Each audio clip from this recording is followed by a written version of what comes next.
Hello friends, welcome to the Unite Coaching. In this lecture, we are going to talk about the moments and couple of forces. Okay, so let's start.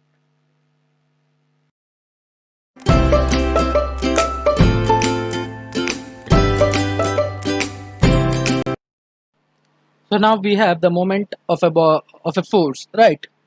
So suppose we are in a 2D plane, that is x-axis and y-axis, and we are given a force F, which is acting on the point P. That is the point of application of the force is point P, and the we are also given the position vector of this point P. Then mathematically, the moment of the force F will be defined as the cross vector product of the of the position vector R and the force vector F, right? So the moment of a force, which is also known as torque, right? So basically, torque and moment of a force are the same thing, is defined as cross vector product of position vector and the force vector. Okay, so mathematically, if you want to write it, then this will be tau will be equal to this tau is a small Greek letter we will be using for the representation of the torque, and this will be equal to R cross F. Right, since this is a cross vector product, that is the cross product, then it will be a vector quantity, right? So it will be having a magnitude assigned to it and a direction assigned to it, right? So first we will see what is the magnitude assigned to it, right? So the magnitude of this quantity will be equal to r into f perpendicular, and this will be equal to r perpendicular into f, and this will be basically equal to r into f into sine theta. Alright, so where theta is basically the angle between the two vectors. So suppose we want to talk in here in these terms. So if we extend this vector r, then this angle will be theta, right? So the theta angle is basically the angle between the vector r and vector f. Okay, so here we are having theta as the angle. So tau is defined as r cross f. So this will be basically r into f into sine theta. Okay, now what we do here is we will be talking about the intuitive meaning of the moment, right? So in the case of force, we have seen that force was the agent responsible for the linear motion of a body. Now similar to that, torque is the agent responsible for the circular or the not the circular but the rotational motion of a body, right? So if a body will be, if a body is in rotational motion, then it should have been acted upon by the torque. Okay, so in the case of force, we have defined the force to be equal to mass into acceleration. Similar to that, here we have some quantity resembling to mass into angular acceleration. Right. So this I is basically known as the moment of inertia. Okay. So in the case of force, that quantity was the inertia, that is the mass of a body. But now in this case, we are having it as the moment of inertia. Okay, so I is basically known as the moment of inertia, and it is defined as I into alpha. So torque is basically I into alpha. Now let's see what is this F perpendicular and this R perpendicular. So talking about this first, F perpendicular, sorry, not the R perpendicular. F perpendicular is basically the perpendicular component of force to R, right? So here you can see that we can take the component of the force F along the R position vector and the perpendicular to the R position vector, right? So here you can see that here we can take the this component and the other component as well, that is the perpendicular component, right? So this component will be called as F perpendicular, and this component will be called as F parallel, right? Because we are taking the component of F along the position vector r and perpendicular to the position vector r. Okay, so this is known as perpendicular to the r, and this is known as parallel, f parallel to the r. Okay, so a tau is defined as r into f perpendicular, right? And what about this f parallel? So here you can see that the parallel forces. Suppose we are if you want to find the torque of any given force about some point, and the force is passing through that point, then its torque will be zero, right? That is, the moment of the force will be zero. So for the force to have its moment with respect to some point, then it should be perpendicular to the to that point, or it should be oblique to that point, right? But if it is parallel to that point, or the line of action of that force is passing through that point, then the torque of that force will become zero, right? So this is how we generally define the moment of the force, right? So talking about the direction now, how do we find the direction of the force or the torque? So it is basically the we can say one thing about the torque, that is, it is going to be perpendicular to the plane of both position vector and force vector, right? So this r vector and f vector are in the plane of xy, so we can say that the position, that is the torque vector, will be going to be perpendicular to the r and f vector, right? So it can be either in positive z axis, or it can either be in negative z axis. So one thing is sure, that is, it is going to be perpendicular to the plane of both position and force vector, right? And it can be now if you want to find the actual that is, if you want to be more precise with the direction of the torque, then we need to use right hand rule. Okay, so what is a right hand rule? So right hand rule is basically this. Right hand rule says that you put all your fingers along the vector a, so because you want to find the a cross b vector, right? So you want to find the direction for the a cross b vector. So what you need to do is, you need to put first all your fingers in the direction of the vector a, then curl your fingers towards the vector b, right? So here the vector b is on the this side, so you are curling your fingers this way. So curling your fingers this way will give will point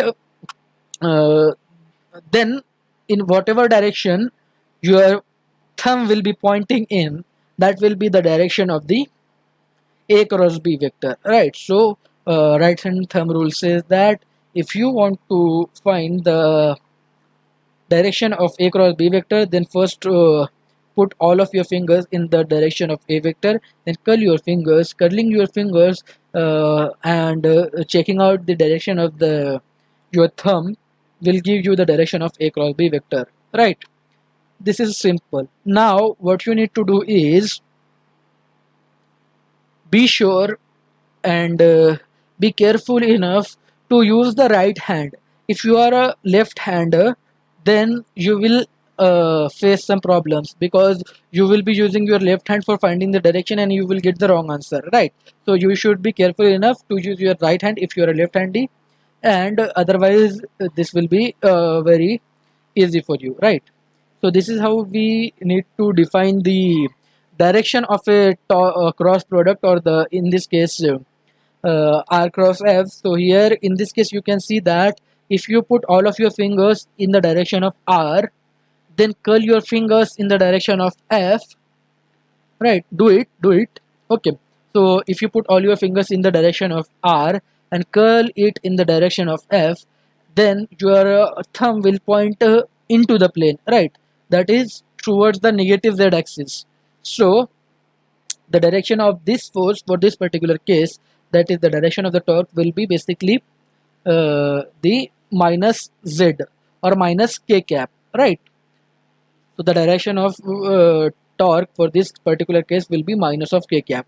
But for the most of the cases, we are not concerned about the actual direction, but we only want to see whether the body is producing a clockwise or anti-clockwise effect of rotation for the body.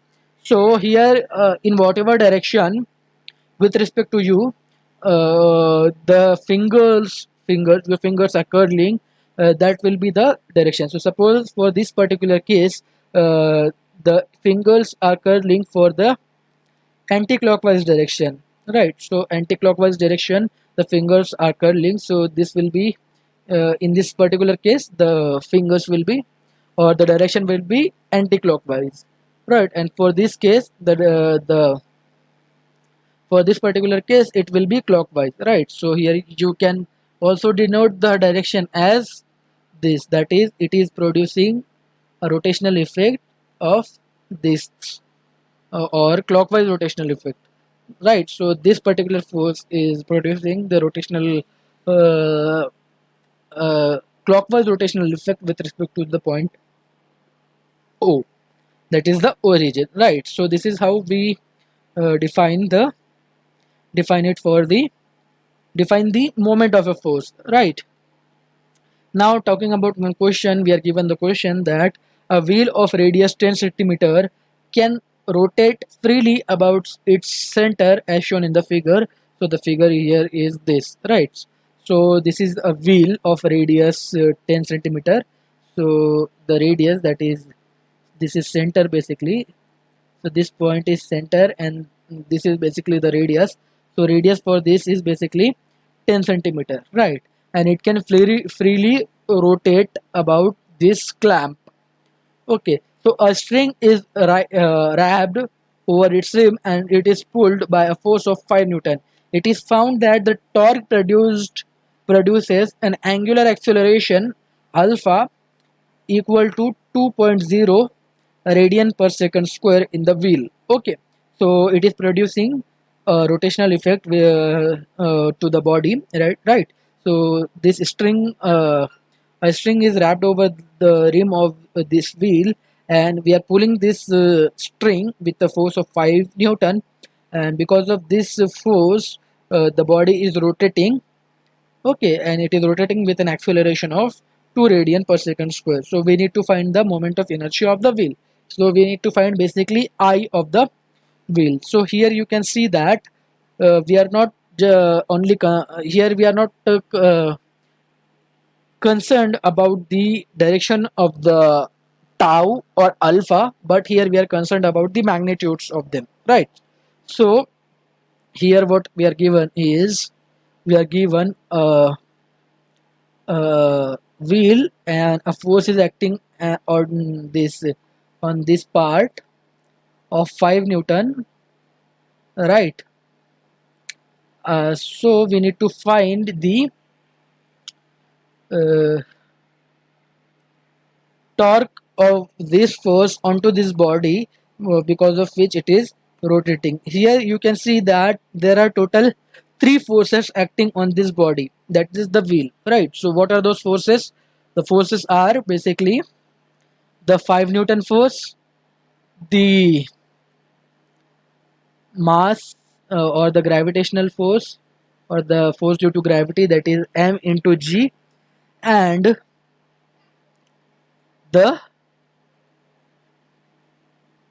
ny and nx, right? That is the normal force which normal force which will be basically caused due to the clamp. So the total normal force on this body is n, and this force the gravity force is mg, and this tension force is 5 Newton, right? So there are 3 forces, this normal force, this gravity force, and this tension force are acting on the body, and because of this we need to find the total torque acting on the body, and then using this formula, that is total torque will be equal to I into alpha. We know alpha already, we need to find I. So if we find torque of the body, then we can easily find the I, that is the moment of inertia of the body. So for finding the torque, we can easily see that if we calculate the torque of all these forces about the center of the wheel, then we can see that the mg force, the normal force, are passing from the center, so their torque will going to be 0, and this force is passing at a distance of r, right? So this force is perpendicular to the radius, right, because it is tangential basically. So you can see it is tangential. So and it is at a distance of radius equal to 10 centimeter from the center of the wheel. So you can see that we can easily find the torque of this vector, this force 5 Newton, right? So here the solution says that the forces acting on the wheel are weight due to gravity, normal due to support at the center, and F due to tension, right? So this force because of tension.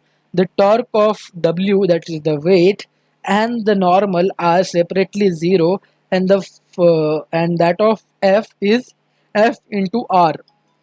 So here you can see that uh, we are going to use this formula, R into F perpendicular. So R is this radius, and perpendicular to that radius there is a force acting of 5 Newton onto the body. So the total torque of this will be going to be equal to F into R. So if we put this into the equation, torque is going to be equal to tau, that is the capital letter tau, will be equal to 5 into 10 centimeter, which will be equal to 5 into 0.1 meter, and this will be going to be equal to 0.5 Newton meter. So one more thing, the SI unit of the torque or the moment of a force is basically Newton meter. Okay, so the SI unit of this force is basically Newton meter. So tau is equal to 0.5 Newton meter.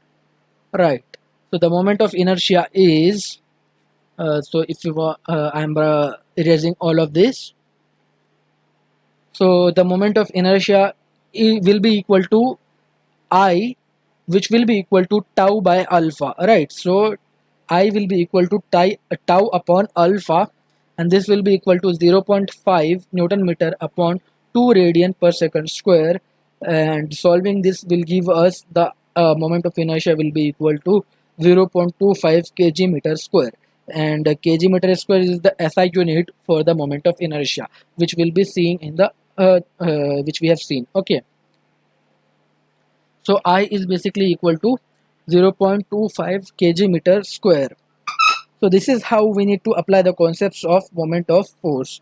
Okay, and this is how we need to use the right hand rule, and be careful when you are using right hand, because left handers can use or may use their left hand and get the wrong answer. Okay, so be careful enough to find the or use the your right hand. Okay, so this is how the moment of inertia is can be understood, and this is one problem explaining the concept.